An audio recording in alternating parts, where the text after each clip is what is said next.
It's really great to be here. As Alex mentioned, actually when I was thinking about what to present tonight, I was first started to think about what is it you want to see at TechTO. But then I thought about the fact that when I was actually working at RBC, I was attending some of these events, and this is many years ago, and maybe I could talk about the presentation I wish someone had given when I was doing that, before I started a startup, before I was working as a founder. And so that's what I'm going to talk about today, kind of what I think is the hardest part about running a startup and the learnings I've kind of gotten from working at ProteinQure over the last couple of years. The ProteinQure quickly basically uses machine learning and other emerging technologies like molecular dynamic simulations to design new drugs made out of proteins. I'm not going to talk much about that today because I actually think the hardest part of building a startup is building the team. And it's also one of the most important parts, because if you build a great team, a lot of the other parts of the startup become a lot easier. That team supports you in basically every function that you have to do. The issue is that for most founders, or many founders, especially those in a deep tech space, we tend to focus on the product, on the features, the functions, the capabilities. But really your role becomes, as the company grows, to build the company, to build this living organism. So how do you hire? And you basically need to work on three key aspects of the hiring process: sourcing, evaluating candidates, and closing them, getting them to accept your offer. And I'm going to talk about how I think about those three things over the next little bit. When it comes to sourcing, obviously the issue is that you're trying to compete with all these other great startups in Toronto. You're also trying to compete with big companies. And so you need to get candidates into the pipeline. And the first thing is all about existence. So just for example, how many of you had heard of ProteinQure before tonight? So the quantum students. But yeah, so the rest of you are probably either my co-founders in the back or our friends and family in the back. And and that's the mistake we made early on. We also didn't announce our fundraising for a long time for a lot of terrible reasons. And if people don't know about you, they're not going to apply. And if they're not going to apply, they're not going to tell their friends about you. Even when they do apply and they say, hey, I'm applying to this cool company, and everyone's like, well, I've never heard of them. Then they get scared and they don't want to apply again. We've done a little bit better job differentiating ourselves. So we made a deck for our new employees. It's on our website. You can find it there. It talks about our tech stack, our business model, our mission, customers. Go into a lot of depth, really trying to help share and encourage people to reach out when they're a good fit. When it comes to evaluating, I'm going to speed up because I'm obviously way slower than I thought I would be. It's all about reducing your bias when you're evaluating a candidate. The key thing for me is about using rubrics and scoring, and this isn't novel, but the hard part is using quantitative measurements, even though it feels arbitrary. So in our case, we want to do something like measure intellectual curiosity, which is naturally a hard thing to measure. So we try to use proxies, like how many new skills have you taught yourself in the last 12 months? Or do you attend seminars or conferences outside of your field? And the reason to use quantitative measurements is because it makes it more objective and more consistent. And you're trying not to let perfect be the enemy of good in these processes. You want to make sure that two different interviewers would give the same score to the same candidate. Research has also shown that work samples, references, structured behavioral interviews, and I'm going to have lots of resources at the end of this, are all kind of the most accurate way that we have for evaluating people. So try to use a combination of those things. And that's kind of what we are doing at ProteinQure today.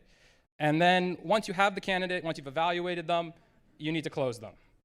Which, for me, this is one of the, again, the areas that we kind of struggled with a little bit. It took a long time for ProteinQure to get its first few software engineers. And I think part of that problem was just not understanding what they wanted and not highlighting that we did have some of the things they want. So when we struggled for those first few months, and it took us probably 6 months, I went and I called software engineers in Toronto who weren't willing to apply. And I said, please just talk to me about what you're looking for. And what do you love about what the place you're working at today? And the thing that came up over and over again was the team. They want a team they can learn from. And they want a company with career growth opportunities. So then it becomes a question about how do you demonstrate that? And that's going to be different for all of you, for all of the companies you're building. In our case, for the team aspect, we basically incorporated into our on-site interviews a lunch with candidates. And often having the software engineers, they'd have lunch with our biologists, or our biologists would have lunch with our machine learning scientists. We're a pretty full stack biology company, so that's something we can highlight.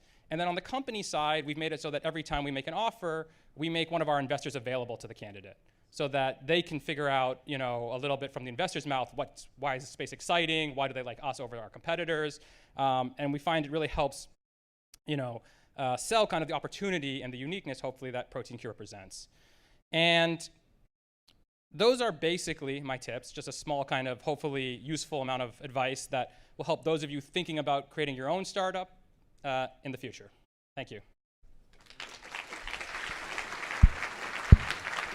It's a standing ovation, folks.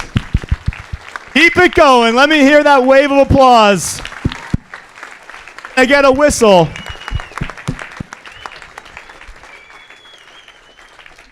We're going to take 2 questions.